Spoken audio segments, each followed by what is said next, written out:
Hey everyone, hope you're doing well. My name is Brandon, and today I'm going to be showing you our soundboard and how we have it set up. And just to kind of give you a little bit of a background, today we're going to be talking about our X32, and this particular video is mainly going to be focusing on the physical board and the settings we have set up. And then our next video will be basically our settings that's for our broadcast, and that'll be more on the X32 Edit app. And so this one's on the physical board, the other one will be on the actual app and the settings that we have in there. And so before we get started, if you don't mind, please like and subscribe to our channel, and we'd appreciate it, and feel free to check out our other videos as well. Also, anything mentioned in this video or any other videos, there's links in the description for those items if you'd like to use those links to purchase your items. And so with that being said, let's get started. All right, so here's our X32. And just to kind of give you a little bit of background on how we got it set up and why we have it set up that way. First off, the why is, to be honest with you, I'm not really that great at EQ stuff. I wish I was, and usually I can tell if something is off, but I'm just not good at some of the internal stuff, you know, the sound effects and all that kind of stuff. And so what I did a while back, and this is just a plug for them, they didn't ask me to do this or anything like that, but there's a company out there called Worship Tech.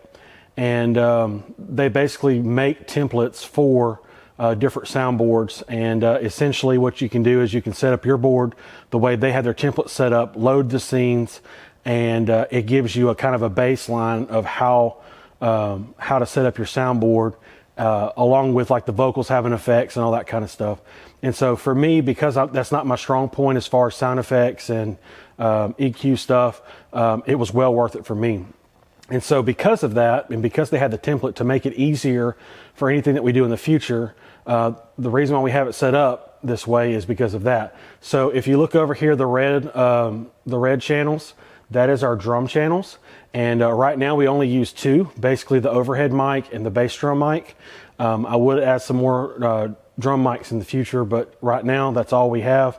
And that's what I got to work with. And so anyways, but to keep everything, you know, seamless and streamlined for the template in case we ever do add mics and stuff like that, I just followed how they had it set up. And so all the red ones are drum mics, the green ones are guitar, and so right now we're using a bass guitar, an acoustic guitar, and electric guitar.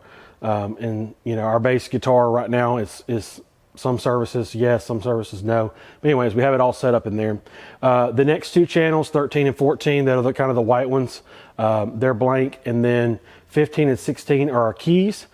We actually have our keyboard just run off of one channel, but it was set up for stereo. And so that's just how we left it. Another thing that they had programmed in the template was DCA groups already good to go. And so it kind of follows the pattern that we're going to be having. Red is the first channel in the DCA group, and then green is for guitars, blue is for keyboard, and then the other ones will show up on the next set. And so anyways, let's go to channels 17 through 32, and 17 and 18 are for multi-tracks, and so we're not using those right now. And then the next channel is empty, and then all the purple, that is our vocal mics. And right now we have, looks like about 7 or maybe 8, 7 or 8, and we're fixing to add one more. They don't sing every Sunday together. Matter of fact, they're just going to a rotation, but it's just easier to have their settings set up, and we do have a few extra microphones right now, and so that kind of helps us. And so the white channel next to the purple, that's the empty channel, so that's where the next microphone will go. And then HH is our handheld.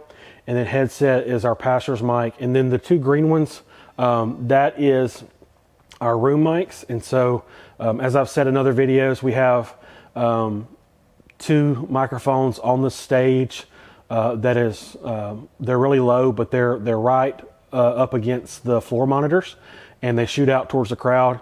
And that's where we get a lot of our sound effects and the reverb and all that kind of stuff. And so, as I talked about the DCA group, you know, the first three channels were basically for the 1 through 16, the drums, the guitars, and the keys. And then the purple one, number 4, is going to be for the microphones. And then the other two is actually not for the actual channels over here. One is set up for sound effects and the other one is set up for room in case we need to do some more on that. We also have our sound effects routed into mute group 1. So if we have reverb and all that kind of stuff rolling, and one of our worship team members starts speaking, we can hit the mute group 1, and it shuts off all sound effects other than them just speaking with no reverb and all that kind of stuff. And then if we go to our aux in, not using much of that other than we have the effects and all that kind of stuff, but we're using aux 1 and aux 2 for our iMac, and then the bus master and all that kind of stuff. So basically, how we used to have it when we first got the template was we had everything post EQ. So in other words, I'm sorry, not post EQ, post fader. And so basically our live stream and everything was run through there, and it was post fader. And so essentially the template that we had it's called a hybrid mix. And basically they set it up to where if you're a small church and you basically don't have that many people to run a separate mix for your sound for live stream, what it did was it kind of took the best of both worlds, the house sound and the live stream sound, and they got it pretty equal, and basically said, here you go, and then whatever you adjusted in the house would essentially adjust on the backside your live stream settings, and that's how we had it originally set up. Now, since then, which I'll show you in another video, we're running a separate feed now. We have more people and more resources, and so we run a separate feed for just our live stream. So instead of it being post fader, now it's pre fader. So that way, whatever our sound guy does out here, it doesn't affect our actual live stream sound, other than the mute buttons. And so that's helped us out a lot, just getting all that knocked out. Just going through the bus channels real quick. Bus 1 and 2 is our broadcast, and so they are routed into our side room, which I made a video on this a while back. It's our broadcast room, and they are running there, and that's also run into our live stream, and so we can hear everything that's going on in there. The 2 red channels is monitor 1 and monitor 2. That's all we have as far as actual floor monitors on the stage. And then the rest, 5, 6, 7, 8, and part of the other ones, they're all in-ear monitors. Our worship team's actually not using them right now. I don't know necessarily why. I wish they would kind of, but I'm just not worried about it right now, so I just let it roll. And then besides the in-ear monitors, there's also effects for the drums, effects for the band, and then effects for just the vocals, and all that kind of stuff, and then Vox delay as well. Another thing I haven't done recently, but I did do it once before on a different scene, is we're going to set this up to where 5, 6, and 7 are going to be our ways to switch scenes to our next one. So essentially what we do is we load up on our scenes, we load song 1 every Sunday morning, and that's the first thing I do when I turn on the board, and basically that's our starting point. And so we take song 1, and essentially whoever's singing, we start adjusting, all that kind of stuff. At the end of that practice of that first song, what we do is we save the scene, and then when they start the next song, we start adjusting everything, and then we save it for song 2 on the next scene. And then the same thing for song 3. Right now we're doing 3 songs, sometimes 4, but mainly 3.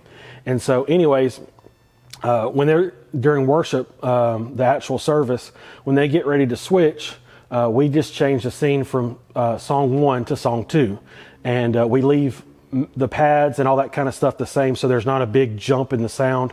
But as far as the vocals, while they're not talking and not singing, we'll hit that button and it'll load scene, the next scene, which is song 2, and do that. And so what you can do over here on 5, 6, 7, 8, 9, 10, 11, 12, you can put in different things, but on 5, 6, and 7, I'm going to put the next song on there, so that way, instead of us going into scenes, hitting load and then hit confirm and all that kind of stuff, we can just go over to 5, and it's a little bit less of a step. And so anyways, the only other thing that I want to mention in this video, and I apologize if it's getting a little bit long, but as far as Matrix, that is what some people use for their live stream, and that's how we actually originally had it, and there's absolutely nothing wrong with that. And basically what that can do is you can set it up to where it takes a the settings from your house, and it basically puts it into the matrix, and then you can put it into your live stream. And there's nothing wrong with that if that's all you got, but it makes it a lot easier when you can customize it a little bit more and have your own settings for that. And so matrix, basically whatever you do in the house is what it's going to change on there, if that's how you had it set up. That's how we did it first. But for now, in our broadcast room, again, I'll show you some more stuff in another video, but in our broadcast room, I have some studio speakers, and it's run through a little board, a little mixer board, 2-channel. And the problem was, because I was running it through another mixing board, the problem is because I was doing that, it was very distorted. And you may be like, well, why are you having the other mixer board? You don't need it. You're right, I don't have to have it, but my studio monitors are mounted on the ceiling, and so there was no way to control the volume without messing with the live stream volume, and I didn't want to do that.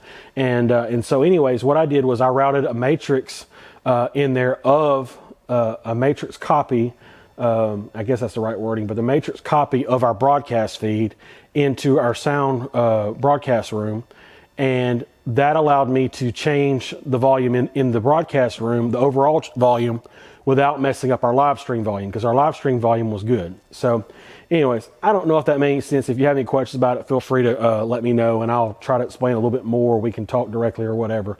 But anyway, so this is the physical board, and that's the video for how we have it set up. If you have any questions, feel free to let me know. Please like and subscribe to the channel, and check out our other videos. Thanks so much, and y'all have a great day.